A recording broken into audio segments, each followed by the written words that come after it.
GoldBroker.com own real physical gold and silver bars stored outside of the banking system. Hello, my name is Dan Popescu, and on behalf of GoldBroker.com, I have the honor and pleasure to interview today Nomi Prins. I have the best introduction. I just received the newsletter from of Strategic Intelligence of Jim Rickards, and Nomi is now a contributor editor to the newsletter, and he describes Nomi as an investigative journalist, successful author, seasoned banker, and prominent public intellectual. I liked that very much, the way he described it as an excellent newsletter, and I think you're going to have a column on a regular basis, I guess.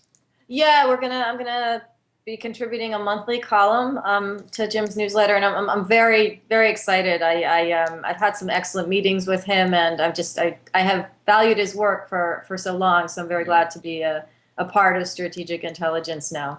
You also wrote an excellent book, your latest book, I should say, All the President's Bankers, which I enjoyed very much, and it's so well researched, so well written that I advise everybody to read it. It's just an excellent book, and very actual with what's going on right now with the events. And your column in Strategic Intelligence deals with one of them. I think that in a previous weeks you also spoke about, in this one you speak about Brazil, the problems of Brazil, but I think in the last few weeks or month you also spoke about Mexico. Right, that's true. Yeah. So how do you see the situation? We have a 20% correction. Some people say it's a correction. Is it a bear market? You said it's not going to happen last year, but this year, how do you see it now? Is it the beginning, or? Yeah, thanks. One of the reasons that I've been looking at the international codependencies of countries is because a bear market, which I believe we are entering now, is something that has global impact. We are no longer in a world where one market can go down or one economy can go down and other ones remain relatively unscathed. What has happened until now, of course, is that the central banks, the major central banks of the world, the Federal Reserve, the ECB, the Bank of Japan, the People's Bank of China to a lesser extent, have been coordinating a process of reducing the cost of money, enhancing artificial liquidity in the system, and that has had the effect of bolstering stock markets, of creating more debt in bond markets, in particular in corporate bond markets, as well as in sovereign bond markets, in the public debt to GDP ratios throughout the world, and that's been done in an artificial manner. This has not been done because of productive growth in many countries. It's been done simply because of this external injection of various forms of quantitative easing, low rates, currency wars, and everything connected. Now, last year I said there wasn't going to be an actual downfall, that we were sort of transitioning, I said, to destruction, and we were therefore seeing a lot of volatility and would continue to see increased volatility because a lot of the instruments that these central banks have used and are still continuing to use are kind of reaching the extent of their capacity to not buoy stock markets on a maybe daily basis, but to have a prolonged effect on keeping them up for a longer term basis. And that's why this year I think we are turning into bear market territory globally, because though they will continue to try, and they do, Bank of Japan is being pressured to do more to help with artificial liquidity throughout the system. People's Bank of China is looking at methods. The ECB is talking about more methods. They will continue, but it's reaching an end, and that's where markets, and that's why markets are turning down. Aren't they also in kind of a panic mode? Because I hear statements from Draghi, from Yellen. They seem to, everything they've tried, starting with Bernanke, to me, it seems that they just kept the market barely alive. it didn't help it restart or move. There is some kind of a feeling in America, in the United States, that things are doing well, contrary to the rest of the world, but it seems to barely surviving. Did they achieve, are they in a panic mode now? Well, I think the fact that you have all these people meeting at the, in Davos and so forth, trying to figure out what's going on, is definitely an element of panic, of desperation.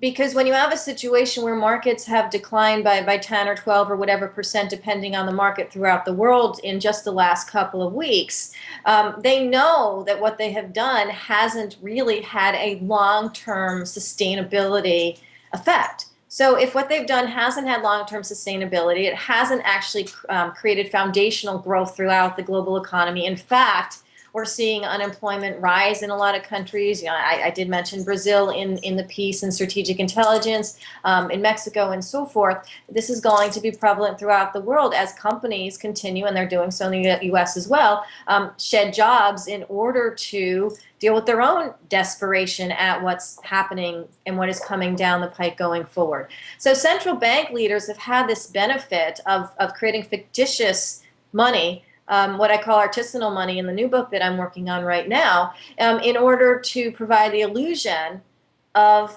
health. And that illusion of health has elevated certain markets. It's certainly elevated the stock markets. And the fact that they're deteriorating so much more quickly is a mark of the fact that those efforts are not going to be able to be continued with the same form of results. And that's why they're scared. I think the Federal Reserve was certainly scared to raise rates last year. That's why we only got this little teeny 25 basis point toe in the water movement. That's not indicative of tightening policy. They're scared completely to tighten. And so what's happening since then is that the markets have caved by a lot.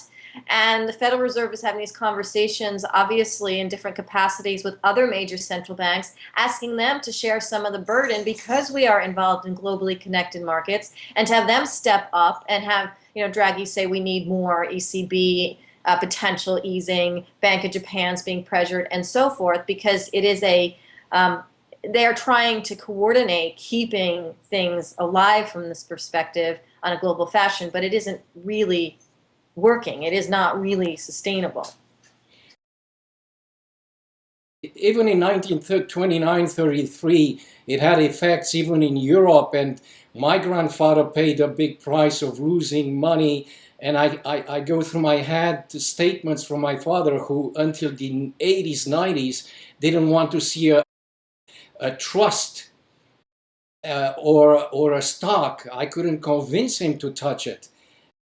Could we see that because there's still confidence in the United States in the markets? All the 401k pension plans are mostly in stocks and bonds. Could we see a panic coming also to the United States, or is it going to be United States will be on top?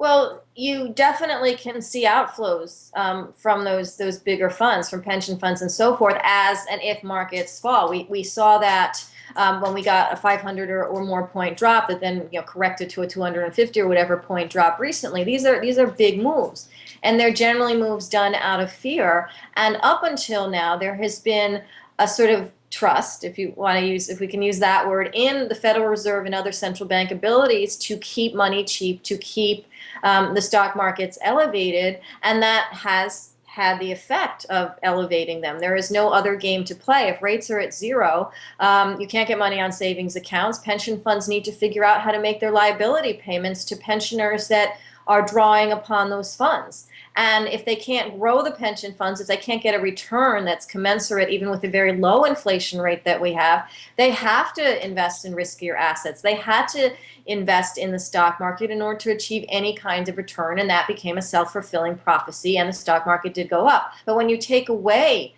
some of the facade and the help from the outside, the Federal Reserve and so forth, that has maintained the reason for the stock market being up, because it hasn't been due to real production and real infrastructure growth and real research and development at the bottom level, then you do start to see fear and panic. The difference today relative to the Great Depression period is that everything is so much larger. The markets are so much bigger. They are so much more codependent. It is so much easier and it is more quick to take positions and to retract positions than it even was then, that when things fall, they can fall a lot more quickly.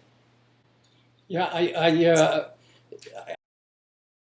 I saw your interview with Bernie Sanders that I found very, very well.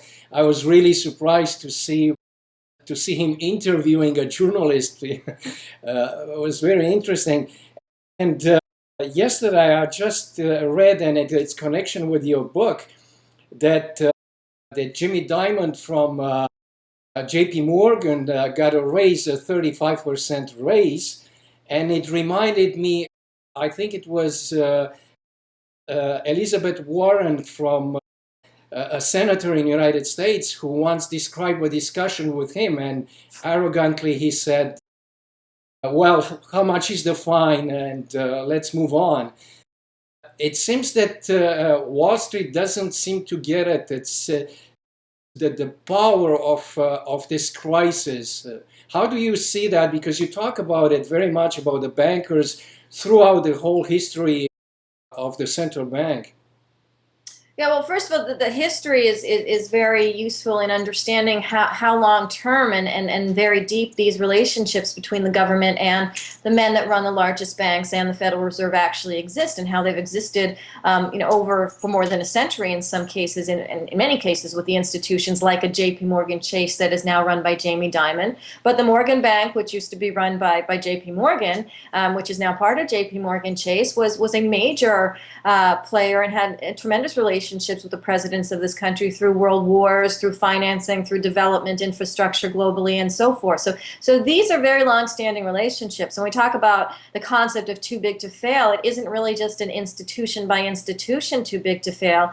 It's about not letting these relationships that are so intricate to the core of United States policy from a political and financial perspective fail. And Jamie Dimon is just the current example on the largest bank in the United States, JP Morgan Chase, as someone who has not only not failed, but he was getting raises in a position where his bank continues to be slapped with settlements. They committed, felony exchange markets. There are other countries that are examining the fraud they committed in their currency markets that are ongoing investigations against this and other banks, and yet they continue to operate with impunity. Just want to talk, come to gold, since it's my specialty. I cover gold. You also talked quite often about the possibility of restrictions or banning on cash. And we've seen, I was surprised in the last 2-3 months, the latest report from Thomson Reuters of the amount of gold coins and silver coins bought in the United States. I was not surprised to see it in Asia, Australia, and Germany, but to see it in the United States, an incredible increase in it, which is mostly, I think, it's individuals buying it scared. And with the restrictions, you talked recently in an interview about restrictions on cash. Do you see some kind of a ban? Professor economist Rogoff talks about banning cash entirely.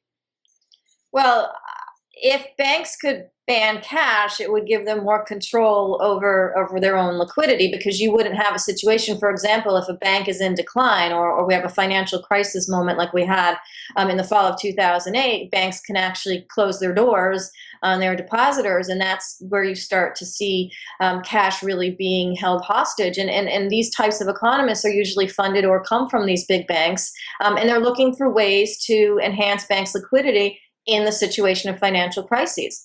The Central Bank of the United States, the Federal Reserve, was created because of a panic crisis in 1907 by a bunch of bankers and some elite people in Washington, and we still have it today as the bank to the banks to provide them cheap capital when they require it, which is generally in financial crises. So if a bank says right now, for example, cash can be taken out from ATMs in the United States at like $500 in a maximum amount per day, there's nothing to stop them from turning around and saying, well, the maximum is now 400 or 300 or 200 when and if they need it. And that's what I mean by not so much the banning of cash, but the more controlling of cash that is very easily doable by these institutions should they want to, and particularly if there were a crisis situation coming up. There's no reason to assume that they wouldn't. So that's a problem. So I think in the United States, one of the reasons people are looking at gold by a little bit more is because it has had a historical ability to preserve some of that wealth. We know it is not the currency. We don't have a gold standard. We haven't had a gold standard since 1971, but it does have a preservation of wealth aspect to it. And relative to other currencies, except for the US dollar, last year gold actually did pretty well.